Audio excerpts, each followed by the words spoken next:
Hi everyone, welcome back. I'm Healthy with Nicole, and in today's video I wanted to talk about why I don't recommend a strict carnivore diet for most of my clients and what you can do instead. Over the last, I'll say 5 years, I have not been on a carnivore diet and I've been adding a lot more carbohydrates and different foods to my regimen, especially since having healed from ulcerative colitis. I now can eat a variety of food, but I'm still very choosy, if you could say that, about what I'm eating. And that's because I think there's still lots of foods out there that are going to cause people problems if they eat them regularly. And so to avoid having problems, I just don't eat those foods. I've talked about those in a lot of videos, things like legumes, nuts and seeds, raw vegetables. So those are often problematic for people, as well as all kinds of food additives and things like that. But what I have found is that even for people that have come to me with active ulcerative colitis and wanted to explore their options, I don't just say, yeah, go on the carnivore diet, because I know that there are people that do that and it doesn't work for everyone. I have had some people that did do a strict carnivore diet and it didn't really pan out for them. So what else can we do? And this is where I started looking into, all the different things that can affect our inflammatory response and everything else that's happening in our bodies. But with regards to food, I think there actually is a lot of things that you can eat and you don't have to go on a strict carnivore diet. And the reason why you may not want to is because being on carnivore diet can leave you with some lasting problems.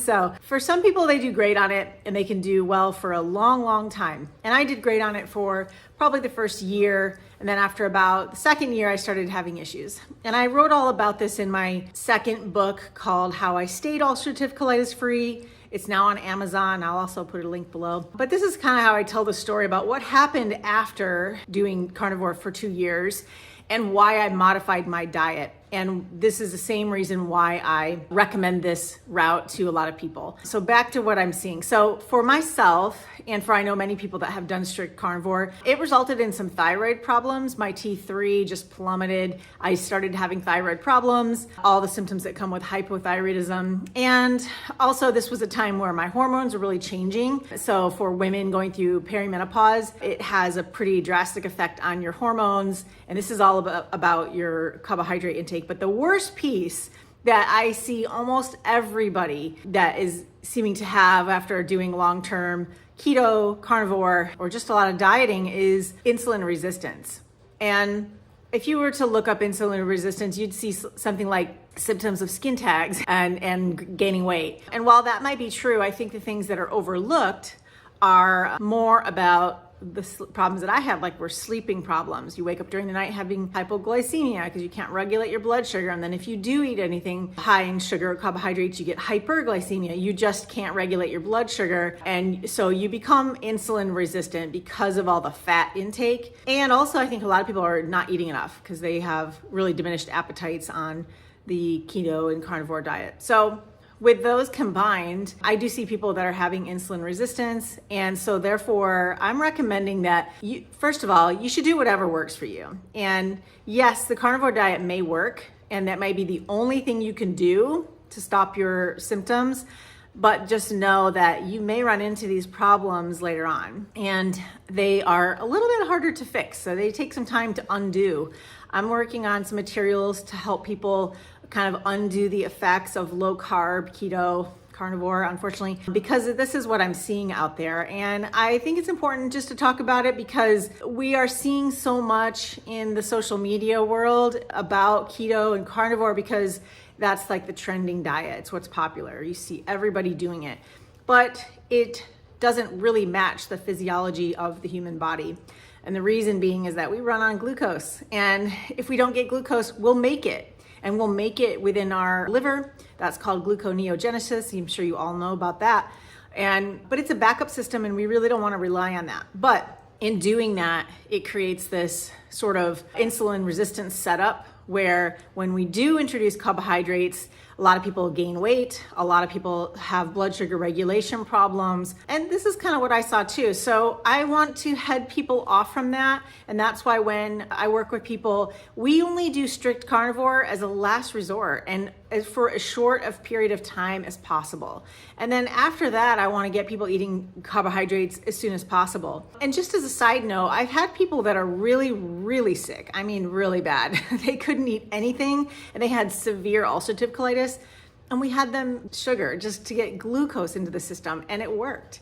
So you do need those carbohydrates to keep your system running so that you don't have to use gluconeogenesis and break down muscle tissue and things like that. You don't want to be running on that system. But you can heal your body even though you're not a strict carnivore. You can heal your ulcerative colitis other ways, like eating low fiber fruits. There's not too many vegetables that are low in fiber, so I don't really go there. But we do a lot of strained juices and glucose, honey, anything to get your blood sugar up. And to think about it, just set the bare minimum of 100 grams of carbohydrates a day.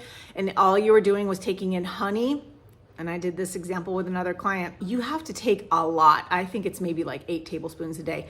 But so it adds up eventually throughout the day, but it's going to require your effort to get enough carbohydrate in to prevent this insulin resistance from happening. And if you're on the carnivore diet, your blood sugar is going to be irregular. And well, for most people, it's low, sits kind of low, and then eventually later on it sits kind of high because you're always running gluconeogenesis. And then you may have problems during the night, like having hypoglycemia. So just keeping, if you want to start off with a carnivore diet and that's working for you, great. But you should probably think about moving out of it sooner than later, especially if you're seeing your A1C levels coming back high. I know that was a thing for me. Even after I got my thyroid kind of back on track, my A1C was still high.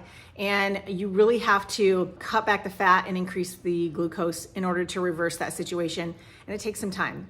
So for this reason, I definitely think you should do what works for you. But just keep in mind, if you're going to do strict carnivore, you do run the risk of becoming insulin resistant and kind of meddling with your thyroid a little bit. So you may need to mop up work later on. You may need to do some fixing. Or you could do a modified version, which is what I do with my clients, and make sure you're getting in the glucose, little less fat, and also meeting the needs of your limitations, meaning, no fibers and things like that. So just another way of thinking of things. You don't have to do a carnivore diet just because you have ulcerative colitis or any other autoimmune disease. So I hope that was helpful. I have in my website, I have some free guides you can download to take a look at to get some more ideas about how to heal ulcerative colitis. There are some free ones. There are some for purchase, such as my gut-friendly cookbook, which I've just updated. Lots of recipes for plant-based. Whatever you're eating, you could find something in there.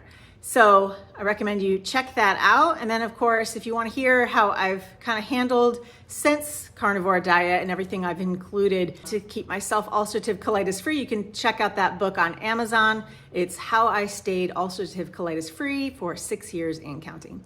So anyway, I hope you liked that video. Give it a thumbs up and let me know in the comments how you're doing. If you did great on carnivore, if you ran into some problems, I'd love to hear about it. And so I'll see you in the next video.